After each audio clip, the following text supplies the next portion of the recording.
Hello everyone, welcome to Ravi Aditi classes. तो दोस्तों, आज की इस वीडियो में 1000 हिस्ट्री क्वेश्चन की हम एक सीरीज स्टार्ट कर रहे हैं, जिसका पार्ट 1 आज हम इस वीडियो में कवर करेंगे। हिस्ट्री से रिलेटेड जो मोस्ट इंपॉर्टेंट क्वेश्चन है, अगर आप किसी भी एग्जाम की तैयारी कर रहे हैं तो उसमें आपको एग्जाम्स में क्वेश्चन जरूर देखने को मिलेंगे हमारी इस सीरीज से। Most expected, most repeated questions को आज हम इस वीडियो में कवर करेंगे। अगर आपको ई बुक्स बाय करनी हो तो हमारी वेबसाइट रहेगी ravibookspdf.com के नाम से, जिसका लिंक आपको डिस्क्रिप्शन में भी प्रोवाइड कराया गया है। आप हमारी वेबसाइट को विजिट कर सकते हैं, वहां पे आपको ई बुक्स प्रोवाइडेड है। तो चलिए वीडियो को स्टार्ट करते हैं आज के हमारे पहले क्वेश्चन से। तो हमारा पहला क्वेश्चन है, in which session of the Indian National Congress the national song Vande Mataram was sung for the first time. तो इंडिया का जो नेशनल सॉन्ग रहेगा, जो हमारा राष्ट्रीय गीत रहेगा वंदे मातरम, उसको पहली बार कौन से इंडियन नेशनल कांग्रेस के, भारतीय राष्ट्रीय कांग्रेस के अधिवेशन में गाया गया था। तो इसमें हमारा करेक्ट आंसर हो जाएगा कैलकाटा सेशन ऑफ 1896। अब यहाँ पे क्वेश्चन में हमारी इंडियन नेशनल कांग्रेस की बात करी गई है, तो इंडियन नेशनल कांग्रेस से रिलेटेड कुछ इंपॉर्टेंट पॉइंट्स आपको याद रखने हैं, जिसमें कि फर्स्ट जो सेशन हुआ था इंडियन नेशनल कांग्रेस का 1885 में, उस टाइम पे प्रेसिडेंट कौन थे, तो वो थे उमेश चंद्र बनर्जी। अब इससे आपको ये पता चल गया कि इंडियन नेशनल कांग्रेस को इस्टेब्लिश कब किया गया था, तो 1885 में इस्टेब्लिश किया गया था। उस टाइम पे अगर बात करी जाए कि किसके द्वारा इस्टेब्लिश किया गया इंडियन नेशनल कांग्रेस को, तो A.O. ह्यूम के द्वारा इस्टेब्लिश किया गया था। वाइसरॉय कौन थे ब्रिटिश इंडिया के फर्स्ट सेशन के टाइम पे, मतलब 1885 में वाइसरॉय कौन थे ब्रिटिश इंडिया के, तो वो थे Lord Dufferin. Indian National Congress दो पार्ट में टूट गया था, एक पार्ट था मॉडरेट और एक था एस्टिमिस्ट। कौन से सेशन में हुआ था, तो सूरत सेशन ऑफ 1907 में। इंडियन नेशनल कांग्रेस में एक बार रेजोल्यूशन पास किया गया था पूर्ण स्वराज का, तो वो कब हुआ था, तो वो लाहौर सेशन ऑफ 1929-30 में पास किया गया था। और इस टाइम पे प्रेसिडेंट कौन थे इंडियन नेशनल कांग्रेस के, तो वो थे जवाहरलाल नेहरू। एग्जाम्स के लिए मोस्ट इंपॉर्टेंट क्वेश्चन है। अगर नेशनल एंथम की बात करी जाए जनगण मन की, कि पहली बार कब गाया गया था, तो कैलकाटा सेशन ऑफ 1911 में पहली बार गाया गया था। पहली महिला प्रेसिडेंट कौन थी इंडियन नेशनल कांग्रेस की, तो वो एनी बेसेंट रहेंगी, कैलकाटा सेशन ऑफ 1917 की। अगर यहीं पे सेम क्वेश्चन आपसे पूछा जाता कि फर्स्ट इंडियन वुमेन कौन थी, तो उसमें आपका आंसर अलग हो जाता, उसमें आपकी सरोजनी नायडू आपका करेक्ट आंसर हो जाता। सरोजनी नायडू कब प्रेसिडेंट रही थी इंडियन नेशनल कांग्रेस की, तो वो 1925 में रही थी। 1925 आपको मिल जाता है, तो 1924 भी इंपॉर्टेंट हो जाता है। 1924 में प्रेसिडेंट कौन रहा था इंडियन नेशनल कांग्रेस का, तो वो रहे थे आपके महात्मा गांधी। दोनों आपको याद रखने, सरोजनी नायडू भी पूछा जाता है और आपसे महात्मा गांधी भी पूछे जाते हैं। First Muslim president of Indian National Congress कौन थे, बदरुद्दीन तैयब जी। कौन से सेशन, मद्रास सेशन ऑफ 1887 में। तो इंडियन नेशनल कांग्रेस से रिलेटेड कुछ इंपॉर्टेंट क्वेश्चंस को हमने यहाँ पे कवर किया है। अगले क्वेश्चन की तरफ बढ़ते हैं। Babur the first Mughal emperor succeeded to the throne of Fergana in dash when he was 12 years old. तो पहला जो मुगल बादशाह रहेगा बाबर, उसने जो फरगाना की गद्दी पर बैठा था, वो कब बैठा था, जब वो 12 साल की उम्र थी। तो कौन से ईयर की बात रहेगी, तो इसमें हमारा करेक्ट आंसर ऑप्शन 1 हो जाएगा 1494। 1494 में जो फरगाना की गद्दी थी उसको संभाला था बाबर ने। और बाबर कौन रहेगा, तो इंडिया में जो मुगल एम्पायर रहेगा उसको स्टैब्लिश किया गया था बाबर के द्वारा। कौन से बैटल के थ्रू स्टैब्लिश किया गया था, तो मुगल एम्पायर को, तो फर्स्ट बैटल ऑफ पानीपत कब लड़ी गई थी, 1526 में। किस किस के बीच में लड़ी गई थी, तो बाबर और इब्राहिम लोधी। इब्राहिम लोधी दिल्ली सल्तनत के भी लास्ट रूलर रहेंगे। एग्जाम के लिए इंपॉर्टेंट है, बहुत बार आपसे बैटल पूछी जाती हैं। तीनों battle, first battle of Panipat, second battle of Panipat और थर्ड बैटल ऑफ पानीपत, तीनों ही इंपॉर्टेंट रहती हैं। बैटल्स को भी अभी हम आगे एक क्वेश्चन में कवर करेंगे। Which among the following fort was principal capital of Qutb Shahi dynasty in Hyderabad. तो निम्नलिखित में से कौन सा किला हैदराबाद में जो कुतुब शाही वंश था उसके प्रमुख राजधानी थी, तो इसमें हमारी करेक्ट आंसर हो जाएगा Golconda fort. Who was the founder of the newspaper और मैगजीन बंगाल गजट। तो समाचार पत्र या पत्रिका रहेगी बंगाल गजट। इसके संस्थापक कौन थे, तो ये थे आपके जेम्स अगस्टस हिकी। क्वेश्चन क्यों पूछा जाता है, इंपॉर्टेंट क्यों रहता है, क्योंकि इंडिया का पहला न्यूज़पेपर रहेगा। अगर आपसे पूछा जाए कि which was the first newspaper of India, तो उसमें आपका करेक्ट आंसर बंगाल गजट ही हो जाएगा। अब यहाँ पे न्यूज़पेपर्स की बात करी गई है, तो कुछ और भी हमारे फ्रीडम फाइटर्स के द्वारा न्यूज़पेपर्स लॉन्च किए गए थे, फाउंड किए गए थे, तो उनको यहाँ पे एक बार कवर करते हैं।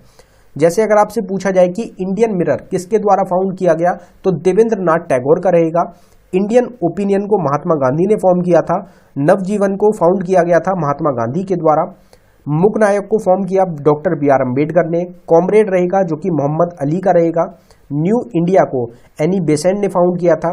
वंदे मातरम को बिपिन चंद्र पाल ने। इंडियन सोशलॉजिस्ट को श्यामजी कृष्ण वर्मन के द्वारा। बॉम्बे क्रॉनिकल्स को फिरोज शाह मेहता के द्वारा। नेशनल हेराल्ड को जवाहरलाल नेहरू ने।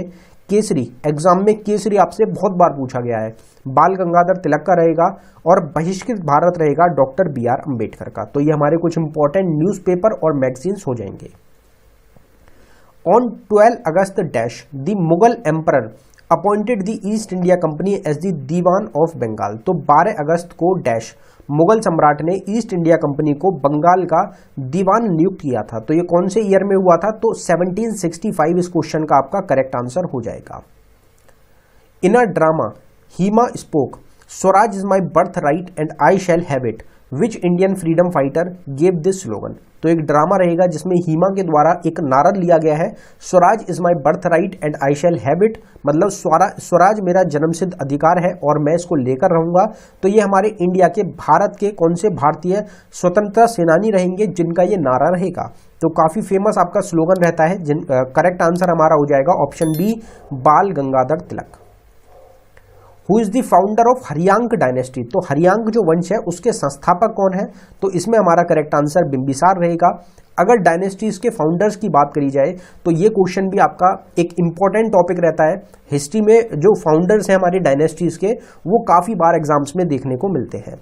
तो डायनेस्टी के फाउंडर्स में मौर्यन डायनेस्टी की अगर बात करी जाए तो चंद्रगुप्त मौर्य के द्वारा फाउंड किया गया था। शुंग डायनेस्टी को पुष्यमित्र शुंग ने फाउंड किया। नंदा डायनेस्टी को महापद्मानंद के द्वारा। सतवाहन डायनेस्टी को सिमुका सतवाहन ने। मुगल डायनेस्टी को बाबर के द्वारा फाउंड किया गया। चोला डायनेस्टी को विजयला ने फाउंड किया था। पांड्यन डायनेस्टी को कून पांड्यन ने। पल्लवा डायनेस्टी को सिमा विष्णु के द्वारा फाउंड किया गया। चालुक्य डायनेस्टी को पुलकेशु फर्स्ट के द्वारा फाउंड किया गया था। गुप्ता डायनेस्टी को श्रीगुप्त ने फाउंड किया था। राष्ट्रकूटा डायनेस्टी को दंती दुर्ग के द्वारा फाउंड किया गया था। और तुगलक डायनेस्टी रहेगी जिसको गियासुद्दीन तुगलक के द्वारा आपका फाउंड किया गया था। तो ये हमारी डायनेस्टीज रहेंगी। बाकी ये टॉपिक को आप जरूर तैयार कर लें कि डायनेस्टीज के फाउंडर्स का टॉपिक एग्जाम के लिए इंपॉर्टेंट रहता है। In which year was the battle of Peshawar fought between Raja Jaipal and Mahmud Ghazni. तो पेशावर का जो युद्ध हुआ था राजा जयपाल और महमूद गजनी के बीच में, वो कौन से साल में लड़ा गया था, तो इसमें 1001 इस क्वेश्चन का हमारा करेक्ट आंसर हो जाएगा। Who of the following person wrote a book named किताब उल हिंद। तो किताब उल हिंद जो नामक एक पुस्तक रहेगी, इसके रचयिता कौन है, किसके द्वारा इसको लिखा गया है, तो इसमें हमारा करेक्ट आंसर हो जाएगा अल बुरूनी। अल बुरूनी की बुक रहेगी आपकी Kitab ul Hind. First census was conducted in which year in India. तो भारत में जो प्रथम जनगणना हुई थी वो किस वर्ष की गई थी, तो वो हुई थी आपकी 1872 में। अगर यहीं पे आपसे सेम क्वेश्चन पूछा जाता कि इंडिया में जो पहली रेगुलर सेंसस हुआ था, बस रेगुलर वर्ड अगर यहाँ पे ऐड हो जाता तो 1881 इस क्वेश्चन का आपका करेक्ट आंसर हो जाता। बस ये छोटा सा डिफरेंस है आपका, जो आपका एग्जाम के आंसर जो होता है उसको बदल देता है। अब यहाँ पे सेंसस की बात करी गई है तो सेंसस को एक बार कवर करेंगे। तो सेंसस जो इंडिया में स्टार्ट हुआ था वो 1872 में हुआ था। किसके टाइम पे, तो लॉर्ड मायो के टाइम पे। जो हमारा रेगुलर सेंसस जो भी हमने कवर किया 1881 का रहेगा, वो किसके टाइम पे आया था, तो वो लॉर्ड रिपन के टाइम पे लाया गया था।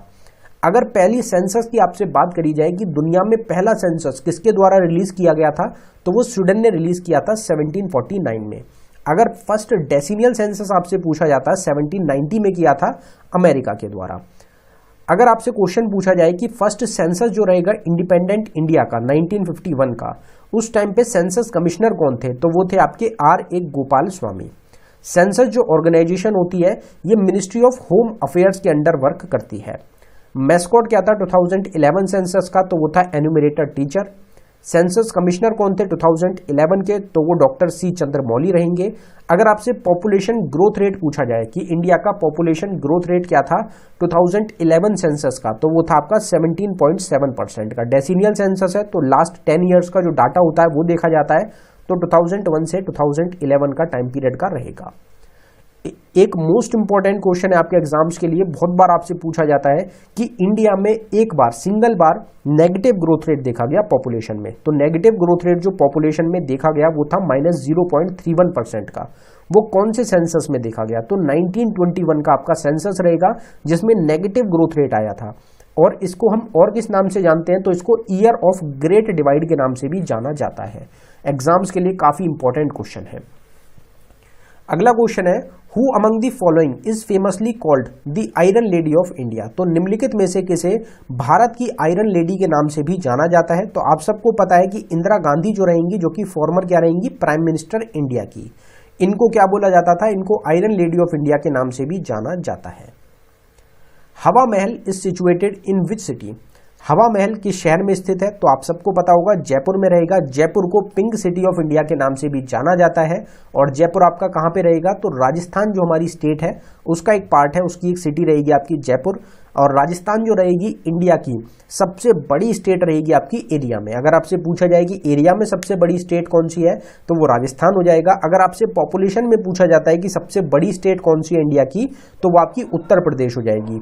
सबसे छोटी स्टेट एरिया में कौन सी है तो वो गोवा हो जाएगी। और सबसे छोटी पॉपुलेशन में स्टेट कौन सी है तो वो हमारी सिक्किम हो जाएगी।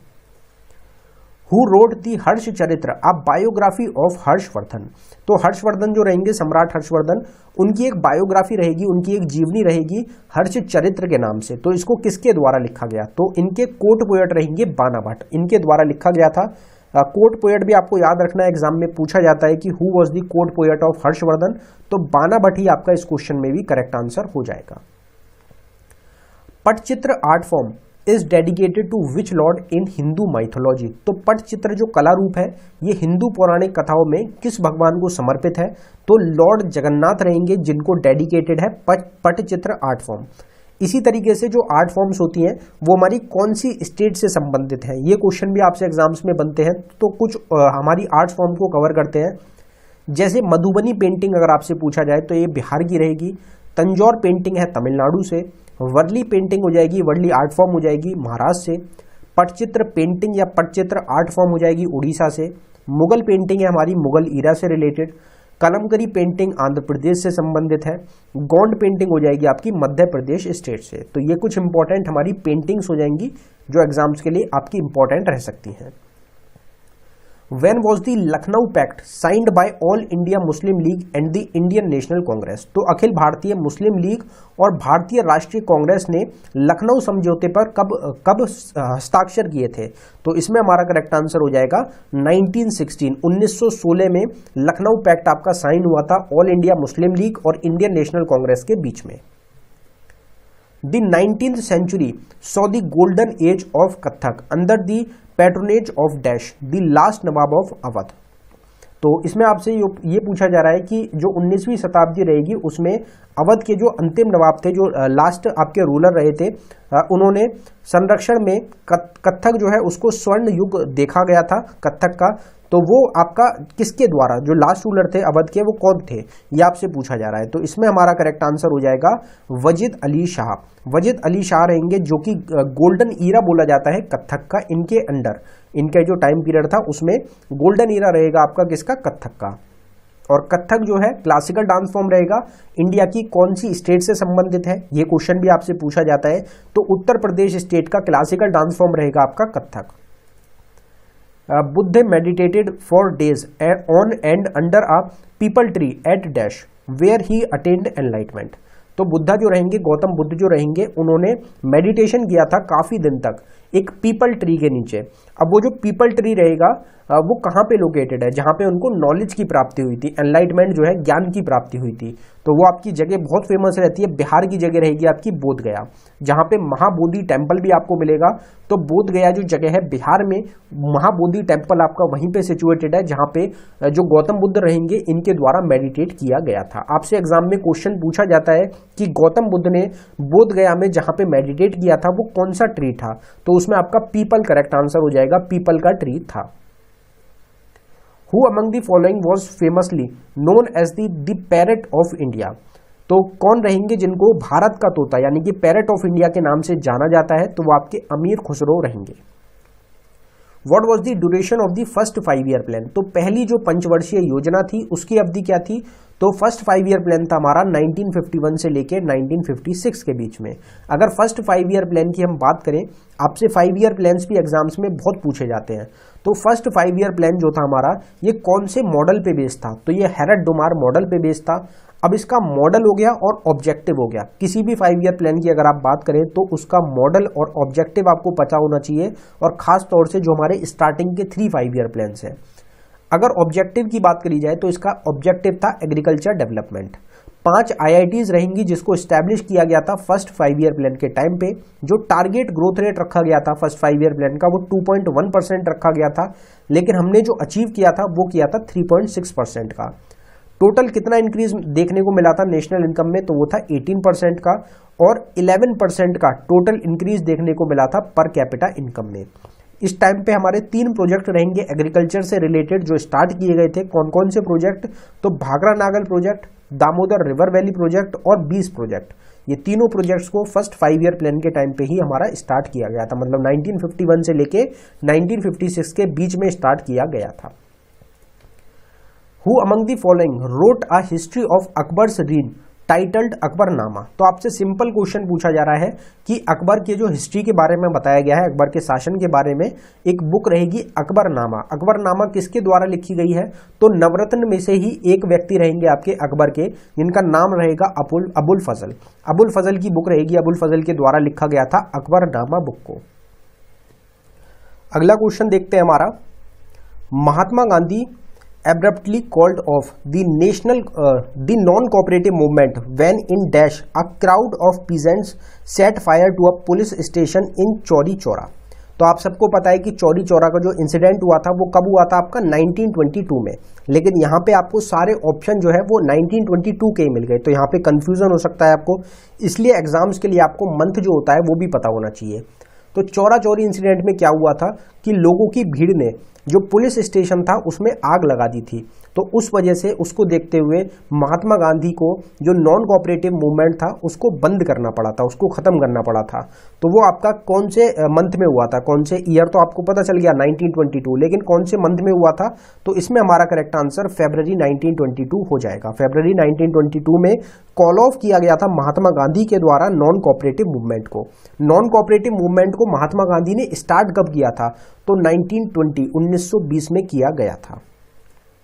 Which of the following was the capital under the rule of Tipu Sultan. तो टीपू सुल्तान के जो शासन रहेगा उस टाइम पे राजधानी क्या थी, तो इसमें हमारा करेक्ट आंसर हो जाएगा सेरिंगापट्टनम। सेरिंगापट्टनम जो थी ये कैपिटल थी टीपू सुल्तान के शासन के टाइम पे। In which of the following year was the battle of Chanderi fought between Babur and Medini Rai. निम्नलिखित में से किस वर्ष में चंदेरी की जो लड़ाई थी बाबर और मेदिनी राय के बीच में वो लड़ी गई थी, तो इसमें हमारा करेक्ट आंसर हो जाएगा 1528। 1528 में लड़ा गया था जिसमें बाबर की जीत हुई थी, जो मेदिनी राय थे उनको हरा दिया गया था। अब अगर मुगल एम्पायर की हम बात करें तो मुगल एम्पायर से क्वेश्चन एग्जाम में बनते हैं, तो यहाँ पे कुछ क्वेश्चंस हैं बैटल से रिलेटेड, उनको एक बार कवर कर लेते हैं। तो 1526 से लेके 1857 तक टाइम पीरियड रहेगा मुगल एम्पायर का। जो फर्स्ट बैटल हुई थी पानीपत की 1526 में, वो बाबर ने जिसमें इब्राहिम लोदी को हरा के इस्टेब्लिश कर दिया था मुगल एम्पायर को। तो बाबर जो थे ये आपके फाउंडर हो जाएंगे मुगल एम्पायर के, और इब्राहिम लोदी लास्ट रूलर हो जाएंगे दिल्ली सल्तनत के या फिर लोधी डायनेस्टी के। इसके बाद एक बैटल हुई आपकी बैटल ऑफ खनवा 1527 में, जिसमें बाबर ने राणा संगा ऑफ मेवाड़ और उनके अलाइज को हरा दिया था।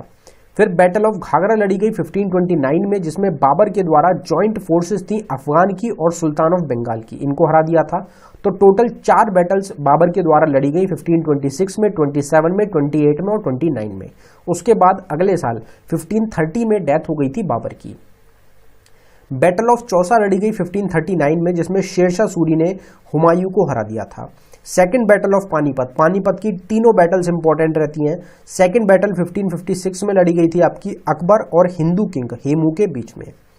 बैटल ऑफ हल्दीघाटी 1576 में लड़ी गई थी, जिसका कोई भी डिसीजन नहीं निकला था। ये राजा मानसिंह और आपके किसके राणा प्रताप के बीच में लड़ी गई थी। राजा मानसिंह जो थे ये मुगल एम्पायर की तरफ से थे और राणा प्रताप थे मेवाड़ के। बैटल ऑफ समूगर 1658 में लड़ी गई, जिसमें औरंगजेब और मुराद बख्श ने मिलकर दारा सिकोह को हराया था। बैटल ऑफ आपकी खंजवा रहेगी जो 1659 में लड़ी गई, जिसमें औरंगजेब ने अपने ही भाई शाह सुजान को मार दिया था। बैटल ऑफ करनाल लड़ी गई फिर आपकी 1739 में, जिसमें नादिर शाह ने मुगल एम्परर रहेंगे मोहम्मद शाह, इनको हरा दिया था और लूट लिया था मुगल ट्रेजर, जिसमें कि पीकॉक थ्रोन और कोहिनूर शामिल था। तो पीकॉक थ्रोन और कोहिनूर जो लूटा गया था आपका नादिर शाह के द्वारा। आपसे पूछा जा सकता है कौन से बैटल में हुआ था, तो बैटल ऑफ करनाल आपका करेक्ट आंसर हो जाएगा। अगर आपसे ईयर पूछ लिया जाए तो 1739 हो जाएगा। अगर आपसे मुगल एम्परर का नाम पूछ लिया जाए तो मोहम्मद शाह आपका करेक्ट आंसर हो जाएगा। तो यहां से 3 क्वेश्चन आपके बन सकते हैं एक छोटे से क्वेश्चन से। अगला क्वेश्चन है, dash was the capital city of the Vijayanagara empire. तो विजयनगर जो साम्राज्य है उनकी राजधानी क्या थी, तो इनकी राजधानी रहेगी हम्पी। हम्पी जो थी वो कैपिटल थी आपकी विजयनगर एम्पायर की, जिसको विजयनगर के नाम से भी जाना जाता था। अगला क्वेश्चन है हमारा, who among the following led the revolt of 1857 from Lucknow. तो निम्नलिखित में से किसने लखनऊ से 1857 के विद्रोह का नेतृत्व किया था, तो वो थी आपकी बेगम हजरत महल। और ये क्वेश्चन भी एग्जाम्स में आपका बहुत बार रिपीट हुआ है। अगर यहाँ पे हम रिवॉल्ट ऑफ 1857 की बात करें, जो 1857 का विद्रोह हुआ था, तो उसमें किसने कहाँ से लीड किया था, एक बार इस चीज को कवर करते हैं। तो दिल्ली से किसके द्वारा लीड किया गया था, तो जनरल भक्त खान और बहादुर शाह सेकंड के द्वारा। कानपुर से लीड किया गया था नाना साहिब और तांतिया टोपे के द्वारा। लखनऊ से किया गया था बेगम हजरत महल के द्वारा, जो कि हमारा क्वेश्चन भी रहेगा। बरेली से किया था खान बहादुर खान ने। बिहार से किया गया कुंवर सिंह और आपका अमर सिंह के द्वारा। फैजाबाद से किया था मौलवी अहमदुल्ला के द्वारा। झांसी से किया था रानी लक्ष्मीबाई ने। इलाहाबाद, जिसको अब किस नाम से जाना जाता है, प्रयागराज के नाम से। और बनारस को वाराणसी भी बोला जाता है, काशी भी बोला जाता है। तो यहां से लीड किया गया था मौलवी लियाकत अली के द्वारा। बरकपुर से लीड किया गया था आपका मंगल पांडे ने। मुरादाबाद से लीड किया था अब्दुल अली खान ने। कुल्लू से किया गया था राजा प्रताप सिंह के द्वारा। और मथुरा से किया था सेवी सिंह और कादम सिंह के द्वारा। तो ये हमारा रिवॉल्ट ऑफ 1857 रहेगा, जो कि अलग अलग जगह से लीड किया गया था। अगला क्वेश्चन है हमारा, dash was the first governor general of Bengal. तो डैश बंगाल के पहले गवर्नर जनरल थे, तो वो थे आपके वॉरेन हेस्टिंग। बिल्कुल बेसिक क्वेश्चन है। आगे अगले क्वेश्चन की तरफ बढ़ते हैं। Which governor general of India abolished sati system in 1829 by declaring it an offence. तो भारत के किस गवर्नर जनरल ने 1829 में सती प्रथा को अपराध घोषित कर समाप्त कर दिया था। और ये क्वेश्चन आपके एग्जाम्स के लिए मोस्ट इंपॉर्टेंट क्वेश्चन भी है। अब अगर बात करी जाए, यहाँ पे हमारा करेक्ट आंसर पहले रहेगा लॉर्ड विलियम बेंटिक। आपको ईयर भी याद रखना है कि 1829 में आपका डिक्लेयर किया गया था इसको ऑफेंस सती सिस्टम को लॉर्ड विलियम बेंटिक के द्वारा। अब यहाँ पे अगर हम इस क्वेश्चन की बात करें तो यहाँ पे कुछ गवर्नर जनरल से रिलेटेड और भी क्वेश्चंस बनते हैं जो एग्जाम्स में पूछे जाते हैं। जैसे कि एशियाटिक सोसाइटी ऑफ बंगाल को स्टैब्लिश किया गया 1784 में, किसके टाइम पे, तो वॉरेन हेस्टिंग के टाइम पे। परमानेंट सेटलमेंट बंगाल का आपका इंट्रोड्यूस किया गया 1793 में लॉर्ड कॉर्नवालिस के टाइम पे। फोर्ट विलियम कॉलेज रहेगा, इसको स्टैब्लिश किया गया था 1800 में लॉर्ड वेलिस्ले के टाइम पे। एनेक्सेशन ऑफ अवध हुआ था 1856 में लॉर्ड डलहौजी के टाइम पे। लॉर्ड डलहौजी को फादर ऑफ इंडियन रेलवेज के नाम से भी जाना जाता है। इंट्रोड्यूस किया गया था डॉक्ट्राइन ऑफ लैप्स, एग्जाम में बहुत बार बनता है आपका, 1856 में लॉर्ड डलहौजी के ही टाइम पे। वर्नाकुलर प्रेस एक्ट को कब लॉन्च किया गया, तो 1878 में, किसके टाइम पे, तो लॉर्ड लिट्टोन के टाइम पे। पार्टीशन ऑफ बंगाल हुआ था 1905 में, किसके टाइम पे, लॉर्ड कुर्जोन के टाइम पे। पार्टीशन ऑफ बंगाल से भी क्वेश्चन बहुत पूछे जाते हैं आपके। मॉडले मिंटो रिफॉर्म एक्ट को लॉन्च किया गया 1909 में लॉर्ड मिंटो के टाइम पे। मोंटागू कैम्सफोर्ड रिफॉर्म एक्ट आया 1919 में लॉर्ड कैम्सफोर्ड के टाइम पे। Government of India act launch किया गया 1935 का लॉर्ड विलिंगटन के टाइम पे। इंडियन मेडिकल सर्विसेज को एस्टैब्लिश किया गया 1856 में लॉर्ड कैनिंग के ही टाइम पे। यूनिवर्सिटी ऑफ कैलकाटा रहेगी, जिसको एस्टैब्लिश किया गया था 1857 में लॉर्ड कैनिंग के ही टाइम पे। तो ये हमारे कुछ इंपॉर्टेंट पॉइंट्स रहेंगे, कुछ इंपॉर्टेंट एस्टैब्लिशमेंट्स रहेंगी जो आपको याद रखनी है। अगला क्वेश्चन है हमारा, who among the following was a ruler of Shunga dynasty. निम्नलिखित में से कौन शुंग वंश का शासक था। तो गिवन ऑप्शंस में से आपको फाउंडर ही दे दिया गया है शुंग डायनेस्टी का, तो इजीली आप करेक्ट आंसर कर सकते हैं। पुष्यमित्र शुंग जो थे वो फाउंडर थे शुंग डायनेस्टी के, तो पुष्यमित्र ही इस क्वेश्चन का आपका करेक्ट आंसर हो जाएगा। अगले क्वेश्चन की तरफ बढ़ते हैं हमारे। Before the partition of Bengal in 1905, Bengal was the biggest province of British India. It consisted of parts of which of the following states? तो 1905 में बंगाल के विभाजन से पहले बंगाल ब्रिटिश भारत का सबसे बड़ा प्रांत था। इसमें निम्नलिखित में से किस राज्य के हिस्से शामिल थे? तो आपसे सिंपल क्वेश्चन पूछा जा रहा है कि पार्टीशन ऑफ बंगाल जो हुआ था, तो बंगाल जो था पार्टीशन से पहले उसमें कौन कौन सी स्टेट का जो पार्ट था वो हमारा शामिल था, आता था। अब पार्टीशन ऑफ बंगाल क्यों किया गया था, एग्जाम में आपसे पूछा जाता है। तो एडमिनिस्ट्रेशन की वजह से, सही से जो चलाया जा सके इस वजह से पार्टीशन किया गया था बंगाल का, क्योंकि एक बहुत बड़ा आपका प्रोविंस था, एक बहुत बड़ा एरिया था, उसको चलाने में काफ़ी ज़्यादा दिक्कत आ रही थी। इस वजह से पार्टीशन ऑफ बंगाल किया गया था 1905 में। तो इसमें हमारी और कौन कौन सी स्टेट का हिस्सा शामिल था? तो इसमें हमारा बिहार और उड़ीसा, ये दो स्टेट्स रहेंगी हमारी जिनका हिस्सा आता है, जिनका एरिया जो था उस टाइम पे वो शामिल था आपका बंगाल में, जो हमारा पार्टीशन से पहले का था। अब हमारा अगला क्वेश्चन है, in dash the Muslim league has moved a resolution demanding independent state for Muslim in the north west and eastern area of the country. यहां से आपको क्वेश्चन से क्या पता चल रहा है कि आपको ये पता चल रहा है कि जो पाकिस्तान की डिमांड करी गई थी, पाकिस्तान को एक मुस्लिम बेसिस पे अलग कंट्री बनाने का, और हमारा जो दूसरा एरिया रहेगा, जो हमारा वेस्टर्न का एरिया रहेगा, उस पे जो हमारा ईस्टर्न एरिया रहेगा, वहां पे बांग्लादेश बनाने का, मतलब ईस्टर्न पाकिस्तान के नाम से उसको जाना जाता था। तो उसकी जो डिमांड करी गई थी वो आपकी कौन से ईयर में करी गई थी, किसने करी थी? मुस्लिम लीग ने। तो इसमें जो हमारा करेक्ट आंसर हो जाएगा 1940, इस क्वेश्चन का हमारा करेक्ट आंसर हो जाएगा। इस क्वेश्चन का आंसर ज्यादातर लोगों को नहीं पता होगा, लेकिन एक बेसिक नॉलेज है जो आपको पता होनी चाहिए कि जो मुस्लिम लीग रहेगी उन्होंने एक रेजोल्यूशन का डिमांड किया था इंडिपेंडेंट स्टेट के लिए, मुस्लिमों के लिए। इसी बेसिस पे पाकिस्तान को फॉर्म भी किया गया था, तो वो आपका हो जाएगा 1940 में। अब यहाँ पे दो हमारे क्विज के क्वेश्चंस हैं जिनका आंसर आप सभी को कमेंट बॉक्स में टाइप करना है। तो हमारा जो पहला क्विज का क्वेश्चन है उसको देख लेते हैं। पहला क्वेश्चन है हमारा, Babur the first Mughal emperor succeeded to the throne of Fergana in dash when he was 12 years old. तो पहला जो मुगल बादशाह रहेगा बाबर, उसने डैश में फरगाना की गद्दी पर बैठा था जब वह सिर्फ 12 साल की उम्र का था। तो कौन से ईयर में फरगाना की जो गद्दी है उसको संभाला गया था बाबर के द्वारा? तो गिवन ऑप्शंस में से आपका इस क्वेश्चन का जो भी करेक्ट आंसर है आप उसको जरूर कमेंट बॉक्स में टाइप कर दें। और जो हमारा दूसरा टेस्ट का क्वेश्चन है उसको भी देख लेते हैं। तो हमारा दूसरा क्वेश्चन है, on 12 August dash the Mughal emperor appointed the East India Company as the Diwan of Bengal. तो 12 अगस्त को डैश को मुगल सम्राट रहेंगे जिन्होंने ईस्ट इंडिया कंपनी को बंगाल का दीवान नियुक्त किया था। तो वो कौन से ईयर में किया गया था, कौन से ईयर में जो ईस्ट इंडिया कंपनी है उसको दीवान ऑफ बंगाल में शामिल कर लिया गया था? तो इसका भी करेक्ट आंसर जो है वो आपको कमेंट बॉक्स में टाइप करके बताना है। अगर आपको वीडियो अच्छी लगी हो तो वीडियो को लाइक जरूर करें, शेयर करें, और अगर आपने अभी तक चैनल को सब्सक्राइब नहीं किया है तो आप चैनल को जरूर सब्सक्राइब कर लें। ये सीरीज रहेगी 1000 हमारे हिस्ट्री क्वेश्चंस की, जिनके पार्ट आपको टाइम टाइम पे प्रोवाइड कराए जाते रहेंगे हमारे चैनल पे। तो आप बाकी वीडियोस जो है उनको भी जरूर फॉलो करें।